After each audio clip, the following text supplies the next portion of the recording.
నమస్కారం. వినుకొండ న్యూస్‌కి స్వాగతం. ఈరోజు ముఖ్యాంశాలు.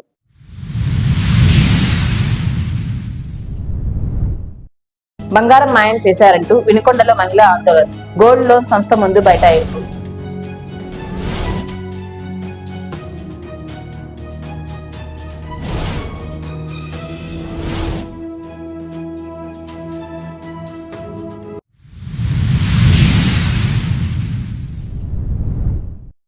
నేషనల్ మజ్దూర్ యూనియన్ అసోసియేషన్ రాష్ట్ర కమిటీ పిలుపు మేరకు ఆర్టీసీ కార్మికుల ధర్నా. సమస్యలు పరిష్కరించాలని డిమాండ్.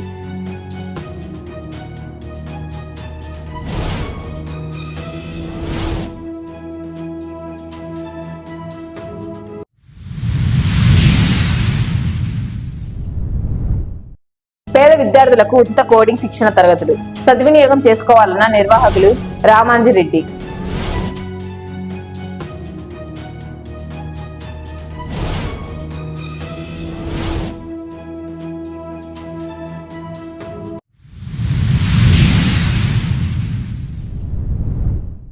గోల్డ్ లోన్ సంస్థలో పెట్టిన బంగారం గోల్మాల్ అయిన సంఘటన వినుకొండ పట్టణంలో చోటు చేసుకుంది. సుమారు 24 సెవర్ల బంగారం గోల్డ్ లోన్ కంపెనీలో 6 లక్షల నగదు కట్టినప్పటికీ తమకు ఇవ్వటం లేదంటూ ఓ మహిళ సంస్థ ఎదుట బైఠాయించి ఆందోళన చేపట్టింది. బాధితుల కథనం ప్రకారం విమలారాణి అనే మహిళ స్థానిక కీర్తన గోల్డ్ లోన్ సంస్థ నందు 24 సెవర్ల బంగారం పెట్టి లోన్ తీసుకుంది. నగదు కట్టి బంగారం విడిపించామని, కానీ సంస్థ వారు బంగారం తిరిగి ఇవ్వకుండా కాలయాపన చేస్తూ వచ్చారని, ఇదేమిటని ప్రశ్నిస్తే అసలు డబ్బులు కట్టలేదని చెప్తున్నారని పేర్కొన్నారు. తమకు న్యాయం చేయాలని రోడ్డుపై బైఠాయించారు. దీనిపై సంస్థ వారి నుండి స్పందన రాకపోవడంతో పంచాయతీ పోలీస్ స్టేషన్ కు చేరింది. నా పేరు విమలారాణి అండి. నేను కీర్తన గోల్డ్ లోన్ పెట్టాను. నేను 5-6 సంవత్సరాల నుంచి కస్టమర్ అండి. నేను మొన్న 20వ తారీఖు నుంచి నేను గోల్డ్ అక్కడికి వెళ్ళాను, బ్యాంక్ దగ్గరికి వెళ్ళాను. వెళ్తే వాళ్ళు ఏం చెప్పారంటే నేను 6,33,000 డబ్బులు కట్టాను. కడితే రిలీజ్ అయిందని చెప్పారు. రిలీజ్ అయిన తర్వాత ఏంటి సార్ మరి ఏంటి గోల్డ్ ఎవరంటే బయటికి తీసి మళ్ళీ గోల్డ్ ఏమన్నారంటే, మేడం గారు మీది ఇంకా 4 లక్షలకు ఉంది కదా, అది 2 రోజులు నాకు అప్రూవల్ అయింది, అప్పుడు మొత్తం ఒకేసారి తీసుకుందరు అని చెప్పేసి 2 రోజులు నాకు రమ్మన్నారు. నేను రోజు ఫోన్ చేస్తుంటే మేడం గారు అది మిషన్ పని చేయట్లేదు, కరెంట్ లేదు, అది ఇదని చెప్తున్నారు. సర్లే అని చెప్పి నాకేంది వీళ్ళేదో చేస్తున్నారని చెప్పేసి మా తమ్ముడు వాళ్ళకి ఫోన్ చేసి ఇట్లా రండి మాట్లాడదామని చెప్పాను. వెళ్తే ఇప్పుడు ఏమంటున్నారంటే, మేడం గారు నువ్వు 6,33,000 కట్టలేదు, మేమే కట్టామని చెప్పి ఇప్పుడు రివర్స్ అయ్యి మాట్లాడుతున్నారండి. మరి నాకు 2 పిల్లలు, మీరు ఏదో ఒకటి చేయండి. నా గోల్డ్ రిలీజ్ అయిందండి. రిలీజ్ అయినాక ఒక కస్టమర్ కి గోల్డ్ ఇవ్వాలి, కాకపోతే వాళ్ళు ఇవ్వకుండా మొత్తం స్టాక్ మొత్తం కలిసి గ్యామ్లింగ్ చేస్తున్నారు. ఏమండి మీరు ఎట్నో కట్ట చేసి నా గోల్డ్ నాకు ఇప్పించండి. మార్చి 20వ తారీఖు రెన్యూల్ చేసి ఒక కస్టమర్ కి ఇప్పుడు అకౌంట్ లో డబ్బులు పడినప్పుడు 20,000 పడినాయా, 30,000 పడినాయా, 1,00,000 పడినాయా అని చెప్పాలి కదండి. ఆ మాట కూడా చెప్పకోకుండా 1,20,000 నా అకౌంట్ లోకి ట్రాన్స్ఫర్ చేసి ఏటీఎం కార్డు, ఆధార్ కార్డులు ఇవన్నీ తీసుకొని సూర్య అనే అబ్బాయి, ఈ బ్యాంక్ జాకోబ్ అనే అబ్బాయి, కోటేసు, మేనేజర్ సార్ వీళ్ళందరూ ముగ్గురు కుమ్మక్కయ్యి 1,20,000 తీసుకొని తర్వాత మళ్ళీ గోల్డ్ అమ్ముకుందామని చెప్పి ప్లాన్ గీసి ఇవన్నీ గ్యామ్లింగ్ చేశారండి. నేను మొత్తం ఉన్నాయి నా దగ్గర, అన్ని జిరాక్స్ అన్నీ ఉన్నాయి. దయచేసి నేను చెప్తున్నది ఏంటంటే నా గోల్డ్ నాకు ఇప్పించండి. నేను డబ్బులు కట్టాను. గోల్డ్ డబ్బులు కట్టినాక 2 రోజులు నాకు రమ్మ ఇస్తామని చెప్పి ఇప్పుడు రివర్స్ గా మాట్లాడి మేము డబ్బులు కట్టాము, ఎలా వస్తుంది మీకు గోల్డ్ అని రివర్స్ నా మీద మాట్లాడుతున్నారు. ఏదో ఒకటి నాకు న్యాయం చేయండి. నాకు గనక న్యాయం గనక జరగకపోతే ఈ కీర్తన గోల్డ్ ముందే నా పిల్లలు ఇద్దరు ఆడపిల్లలండి, నేను ఏదో ఒకటి చేసుకొని చచ్చిపోతాను. నేషనల్ మజ్దూర్ యూనియన్ అసోసియేషన్ రాష్ట్ర కమిటీ పిలుపు మేరకు ఏపీఎస్ఆర్టీసీలో ఉన్న పెండింగ్ సమస్యల పరిష్కారం కోరుతూ గురువారం గేట్ మీటింగ్ నిర్వహించారు. ఈ ధర్నాను ఉద్దేశించి డిపో అధ్యక్షులు భూదాల సౌభాగ్యరాజు మాట్లాడుతూ ఆర్టీసీలో పనిష్మెంట్లను నిలిపివేయాలని, అక్రమ పనిష్మెంట్లు, సస్పెన్షన్లను నిలిపివేయాలని, పెండింగ్ లో ఉన్న అలవెన్సులు చెల్లించాలని డిమాండ్ చేశారు. ఇప్పటికే రాష్ట్ర కమిటీకి 13 సార్లు వినతి పత్రాలు ఇచ్చినా పై సమస్యలు పరిష్కారం కాలేదని, ఉద్యమాన్ని మరింత ఉధృతం చేస్తామని హెచ్చరించారు. ఈ ధర్నాలో ఎన్ఎంయు నాయకులు, ఆర్టీసీ కార్మికులు పాల్గొన్నారు. ఏపీఎస్ఆర్టీసీ మరి గత ప్రభుత్వంలో 2022లో ఆర్టీసీని ప్రభుత్వంలో విలీనం చేసిన తర్వాత ఆర్టీసీ ఉద్యోగుల పరిస్థితి మరి రొంటికి జడ్డ రేవడిగా తయారైంది. ఏదైతే ఆర్టీసీని విలీనం చేసిన తర్వాత ఆర్టీసీలో ఉన్నటువంటి కార్మికులంతా మేము ఉద్యోగస్తులుగా మారబోతున్నాం, మాకు ఇక ఏ విధమైన పనిష్మెంట్లు ఉండవు, ఎలాంటి వేధింపులు ఉండవు, ఎలాంటి అక్రమ ఛార్జ్షీట్లు ఉండవు, ఎలాంటి ఇంక్రిమెంట్ల డెబిట్లు ఉండవు, మా ఉద్యోగంలో మా జీతం సక్రమంగా వస్తుంది, మాకు రావాల్సినటువంటి భత్యాలు సక్రమంగా వస్తాయి, ఇంకా మేము ఆర్టీసీ నుంచి గవర్నమెంట్లోకి వెళ్ళిన తర్వాత ప్రభుత్వ ఉద్యోగులు ఏ సౌకర్యాలు అయితే పొందుతున్నారో ఆ సౌకర్యాలు మాకు వస్తాయని చెప్పేసి చాలా ఆశపడ్డాం. అదేవిధంగా మరి ముఖ్యంగా ఈ యొక్క పనిష్మెంట్ల తొలగింపుతో పాటు ఉద్యోగ భద్రతతో పాటు మాకు ఏదైతే పర్మనెంట్ ఉద్యోగులు ఏదైతే ప్రభుత్వ ఉద్యోగులు ఉన్నారో వాళ్ళకు వచ్చేటువంటి పెన్షన్, ఓల్డ్ పెన్షన్ విధానం మా కార్మికులకు కూడా వస్తుంది. మనం కూడా ఉద్యోగులుగా మారబోతున్నామని చెప్పేసి చాలా చంకలు కొట్టుకున్నాం వాస్తవంగా. కానీ మాకు తర్వాత తెలిసింది ఆర్టీసీని ప్రభుత్వంలో విలీనం చేసిన తర్వాత కేవలం ఉద్యోగులను మాత్రమే ఏపీ పీటీడీ అనే ఒక పేరుతో మరి పబ్లిక్ ట్రాన్స్పోర్ట్ డిపార్ట్మెంట్ అని క్రియేట్ చేసి దానిలోకి మమ్మల్ని మార్చినట్టుగా ఒక జీవో రిలీజ్ చేసి ఆ తర్వాత మమ్మల్ని తీసుకొచ్చి మళ్ళీ ఆర్టీసీలో ఉన్నటువంటి సంస్థలోనే పనిచేసే విధంగా డిప్యుటేషన్ కొనసాగిస్తున్నట్టుగా ప్రభుత్వం చర్యలు తీసుకుంది. దీనివల్ల ఏం జరుగుతుందంటే మేము ఆర్టీసీలో ఎప్పుడైతే ఏ యాత్ర అయితే పడ్డామో, ఏ ఛార్జ్ షీట్లు అయితే తీసుకున్నామో, ఏ ఇంక్రిమెంట్లు అయితే కోల్పోయామో, మా యొక్క జీతభత్యాలు నిలుపుదల చేసుకున్నామో, చీటికి మాటికి సస్పెన్షన్ గురయ్యామో, మళ్ళీ మరి అప్పుడున్నటువంటి ఒక అధికారి మమ్మల్ని మళ్ళీ ఈ ఆర్టీసీలో ఉన్నటువంటి ఉద్యోగులు మన చెప్పు చేతలు ఉండట్లేదని చెప్పేసి ప్రభుత్వం దగ్గరికి వెళ్ళి 2023 ఆగస్టులో జీవో నెంబర్ 70/71 జీవోలు తీసుకొచ్చి పాత ఆర్టీసీ రూల్స్ ఏదైతే ఉన్నాయో ఆ రూల్స్ అన్నింటిని కూడా జీవోలో పొందుపరిచి మా అందరి నడ్డి విరిచాడు ఆ అధికారి. మరి ఆ తర్వాత మా మీద మళ్ళీ వేధింపుల పర్వం స్టార్ట్ అయింది. ఈ వేధింపులకు నిరసనగా మేము 2015-16లో ఆర్టీసీలో అతిపెద్ద సంఘంగా ఉన్నటువంటి నేషనల్ మజ్దూర్ యూనియన్ ఒక అధికారులతో ఆయన కార్మికుల నాయకులతో కలిసి ఒక పనిష్మెంట్ కమిటీ వేసి ఆర్టీసీలో ఉన్నటువంటి పనిష్మెంట్స్ ని ఈ పనిష్మెంట్ కమిటీ రాష్ట్రమంతా విస్తృతంగా చర్చించి ఆలోచన చేసి మా అందరికి కూడా 1/2018 అనే ఒక సర్క్యులర్ తీసుకొచ్చి యూనిఫామ్ గా లేదు పనిష్మెంట్, ఒక్కొక్క మనిషికి ఒక విధంగా, పలుకుబడి ఉన్నాడు ఒక విధంగా, కులం ఉన్నాడు ఒక విధంగా, బలం ఉన్నాడు ఒక విధంగా రకరకాలుగా ఈ పనిష్మెంట్స్ జరుగుతూ ఉన్నాయి. ఈ పనిష్మెంట్స్ లో యూనిటీ లేదని చెప్పేసి ఆ రోజు ఒక పనిష్మెంట్ కమిటీని వేస్తే ఈ పనిష్మెంట్ కమిటీ ప్రతి తప్పుకి కొన్ని యొక్క విధి విధానాలు నిర్దేశించింది. ఆ విధి విధానాల ప్రకారమే ఎవరైతే ఏదైనా పొరపాటు జరిగితే టిక్కెట్లు ఎవరైనా ప్యాసింజర్ తీసుకోకపోతే దాన్ని ప్యాసింజర్ బాధ్యత చేసే విధంగా, యాక్సిడెంట్ జరిగితే డ్రైవర్ యొక్క తప్పు లేదని తేలితే ఆ యొక్క డ్రైవర్ కి ఎట్టి పరిస్థితుల్లో కూడా పనిష్మెంట్స్ లేదంటే ఏదైనా సస్పెండ్ రిమూవ్ లేదనే విధంగా కొన్ని రకాలైన రక్షణలు కల్పించడం జరిగింది ఆ సర్క్యులర్ లో. ఆ తర్వాత వచ్చినటువంటి అధికారి అయినటువంటి సురేంద్రబాబు గారు దీనిలో కొన్ని మార్పులు చేసి 1/2019 అని ఒక సర్క్యులర్ రిలీజ్ చేయడం జరిగింది. ఇది ఆర్టీసీలో మేము ఉన్నంత కాలం అంటే సుమారు 2022 దాకా ఈ యొక్క సర్క్యులర్ ఆధారంగానే పనిష్మెంట్స్ ఇస్తూ కార్మికులకు ఏదైతే ఆ యొక్క చిన్న చిన్న పొరపాట్లు ఉన్నాయో పనిష్మెంట్స్ ఇస్తూ వచ్చారు.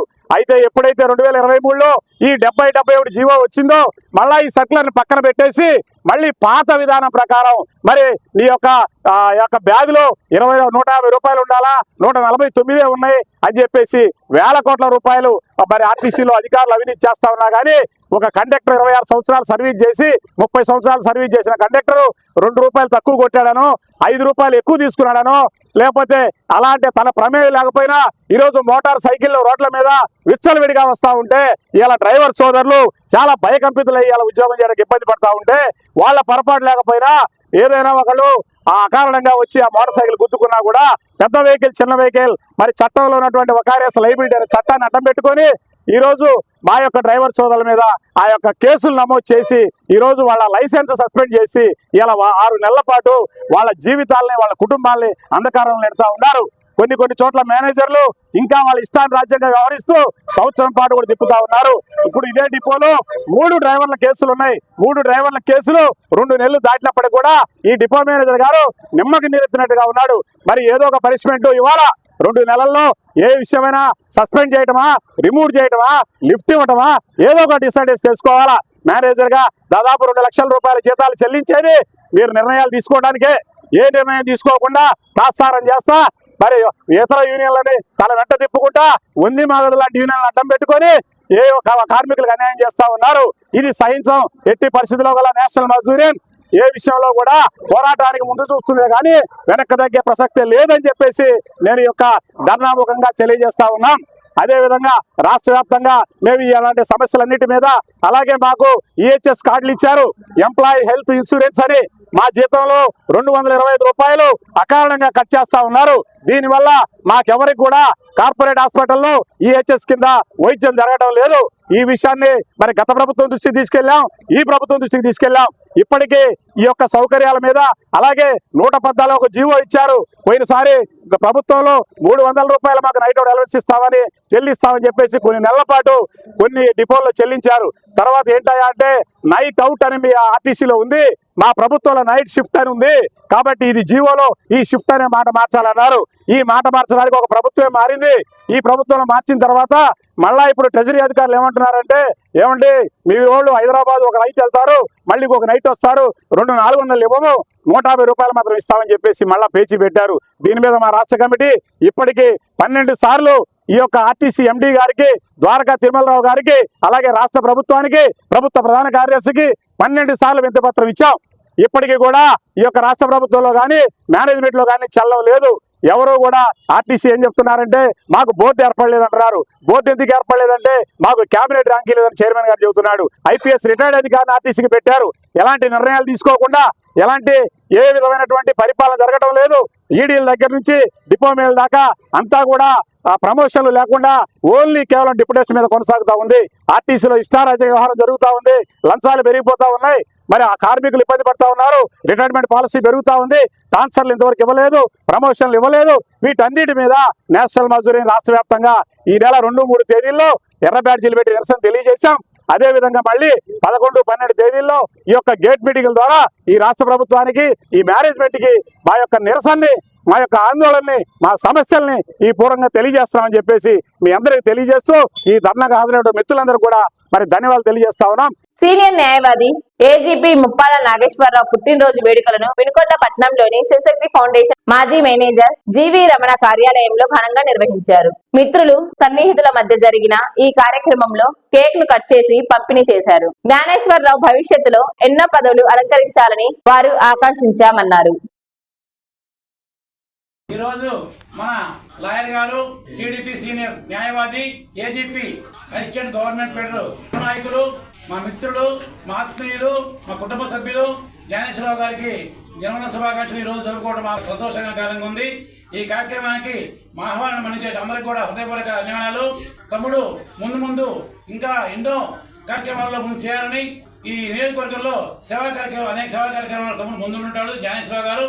వారికి ఇంకా ఎన్నో సేవా కార్యక్రమాలు చేసే అదృష్టం భగవంతుడు ఇవ్వాలని, మరి ముఖ్యంగా జ్ఞానేశ్వరరావు గారికి ఏజీపీ పదవి ఇచ్చినందుకు ముఖ్యంగా మా చీఫ్ విప్ జీవి ఆంజనేయ గారికి సందర్భంగా మరి అభినందనలు తెలియజేసుకుంటూ, ప్రముఖ న్యాయవాది ముప్పాల జ్ఞానేశ్వరరావు గారు ఏజీపీగా వచ్చేస్తున్నారు. వారు అనేక పలు సేవా కార్యక్రమాలు, దేవాలయాలన్నా, చర్చిలన్నా, ప్రార్థనా మందిరాలన్నా తన వంతు సహాయం చేస్తూ తెలుగుదేశం పార్టీ కార్యకర్తలను ముందుండి నడుపుతున్న మా న్యాయవాది జ్ఞానేశ్వరరావు గారు మా కుటుంబ సభ్యులు, మా మామగారికి పుట్టినరోజు శుభాకాంక్షలు తెలియజేస్తున్నారు. జ్ఞానేశ్వరరావు గారి పుట్టినరోజు సందర్భంగా జీవి రమణారావు గారి ఆఫీసులో మిత్రుల ఆధ్వర్యంలో కేక్ కటింగ్ కార్యక్రమానికి వచ్చినటువంటి పట్టణ ప్రముఖులందరికీ కూడా హృదయపూర్వక ధన్యవాదాలు తెలియజేస్తూ ఉన్నాం.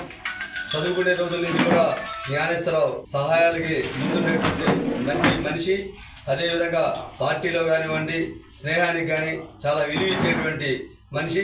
ఎవరైనా ఆపదలో ఉన్నారు అంటే సహాయం చేయడంలో ముందుండి చాలా మందికి ఆదర్శంగా నిలిచినటువంటి జ్ఞానేశ్వరరావు గారికి పుట్టినరోజు శుభాకాంక్షలు తెలియజేస్తూ భవిష్యత్తులో ఇంకా ఉన్నతమైనటువంటి శిఖరాలు అధిరోహించాలని చెప్పి నా పరమేశ్వరుని కోరుకుంటూ నాకు ఈ అవకాశం ఇచ్చిన పెద్దలకి హృదయపూర్వక ధన్యవాదాలు తెలియజేస్తూ ఉన్నాను. ముప్పాళ్ళ జ్ఞానేశ్వరరావు అనే వ్యక్తి ఒక శక్తి. నేను ఎందుకు అంటున్నానంటే అతని దగ్గరికి పోతే కాని పని అంటూ ఉండదు.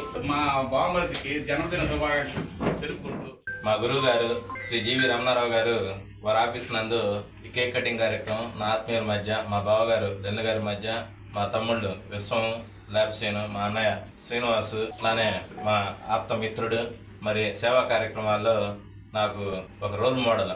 మానవ సేవ, మాధవ సేవ, మరి బ్లడ్ డొనేషన్స్, అట్లా ఎన్నో సేవా కార్యక్రమాలు. మంచి ఆప్తుడు, స్నేహితుడు నాకు పివి సురేష్. అట్లానే మా మిత్రుడు, నాకు ఎప్పుడు అన్ని విధాల సహాయ సహకారాలు అందించే మా పెండాల సురేష్, మా అన్నయ్య అట్లానే శ్రీనివాసు, మా మెడికల్ అండి, అట్లానే మా మిత్రుడు సలాము, ముఖ్యంగా మా అల్లుడు రేపు కాబోయే యాడ్ చైర్మన్, ప్రస్తుతం మా మండలం తెలుగుదేశం పార్టీ అధ్యక్షుడు, నా ఆత్మీయుడు మా మేసాల మురళి యాదవ్, అట్లానే మా మిత్రుడు రత్తయ్య గారు, ఇక్కడ విచ్చేసిన అందరూ, మా మేనల్లుడు యనమదల కోటి, వినుకొండలో రియల్ ఎస్టేట్ వ్యాపారంలో నిపుణుడు మా మిత్రుడు సలాంకి, ఇక్కడ విచ్చేసిన ప్రతి ఒక్కరికి కూడా పేరు పేరున హృదయపూర్వకంగా ధన్యవాదాలు తెలుపుకుంటూ, ముఖ్యంగా మా గురువు గారికి ఎప్పుడు వెంబడి ఉంటానని, భవిష్యత్తులో కూడా మా గురువు గారి సహాయ సహకారాలు, ఆశీర్వాదాలు నాకు కావాలని చెప్పి కోరుకుంటూ మనస్ఫూర్తిగా వీళ్ళందరినీ ఆశీర్వదించమని కోరుకుంటున్నాను. అట్లానే నాకు ఏజీపీ పదవి ఇచ్చి నన్ను ప్రోత్సహించి పార్టీలో నాకు సముచిత స్థానం కల్పించి నన్ను ఎప్పుడు సొంత తమ్ముళ్ళ దీవించే మా సార్ చీఫ్ విప్ ప్రస్తుత ఎమ్మెల్యే జీవి ఆంజనేయులు గారికి, అట్లానే మా మామగారు మాజీ శాసన సభ్యులు మక్కన మల్లికార్జునరావు గారికి అందరూ కూడా నా హృదయపూర్వక ధన్యవాదాలు తెలుపుకుంటూ మా గురువు గారికి ఎప్పుడు రుణపడి ఉంటానని చెప్పి ఈ సందర్భంగా తెలియజేసుకుంటాను. పేద విద్యార్థులకు ఉచిత కోడింగ్ శిక్షణ తరగతులు నిర్వహించబడుచున్నవి అని ఇందూరి రామాంజిరెడ్డి ఓ ప్రకటనలో తెలియజేశారు. విఠలరాజుపల్లి సమీపంలోని సాయిబాబా దేవస్థానం పక్కన ఉన్నటువంటి తమ ఇన్స్టిట్యూట్ లో ఏప్రిల్ 13 నుండి క్లాసులు ప్రారంభమవుతాయని అన్నారు. ఉదయం మరియు సాయంత్రం 6 నుండి 8 గంటల వరకు శిక్షణ తరగతులు నిర్వహిస్తున్నామని, శిక్షణ కొరకు వచ్చే విద్యార్థులు మొబైల్ ఫోన్ కానీ ల్యాప్టాప్ లేదా ట్యాబ్ ఖచ్చితంగా తీసుకొని రావాలని, 8వ తరగతి నుండి బీటెక్ వరకు చదివిన విద్యార్థులు అర్హులని తెలియజేశారు. విజయవాడ నుంచి పెద్దకంచెలకు వరి ధాన్యం లోడుతో వచ్చిన లారీ డ్రైవర్ కు బుధవారం గుండె నొప్పి రావడంతో వినుకొండ ఆసుపత్రికి తీసుకువెళ్లారు. సూపరింటెండెంట్ రజాక్ పరీక్షలు చేసి 40,000 రూపాయల ఇంజెక్షన్ ఉచితంగా ఇవ్వగా బాధితుడు కోలుకున్నాడు. గుండెపోటు చికిత్సకు ఇంజెక్షన్ ను ప్రభుత్వ ఆసుపత్రిలో అందుబాటులో ఉంచినట్లు ఆయన తెలిపారు. సేవలపురం మండలంలో ఉత్కంఠ నెలకొంది. మండలంలోని బొందిలిపాలెంలో పలువురు అక్రమ నిర్మాణాలు చేపట్టారంటూ అధికారులు జేసీబీతో ఇళ్ల నిర్మాణాలను ధ్వంసం చేశారు. ఈ క్రమంలో కొంతమంది అధికారులకు ఎదురు తిరిగారు. ఎన్నో సంవత్సరాలుగా ఉంటున్న ఇళ్లను అక్రమాలు అంటూ అధికారులు దగ్గర ఉండి జేసీబీతో కూల్చివేయడం దారుణమంటూ ఆవేదన వ్యక్తం చేశారు. వినుకొండ సమాప్తం. తిరిగి రేపటి నెస కలుద్దాం. అంతవరకు సెలవు. నమస్కారం.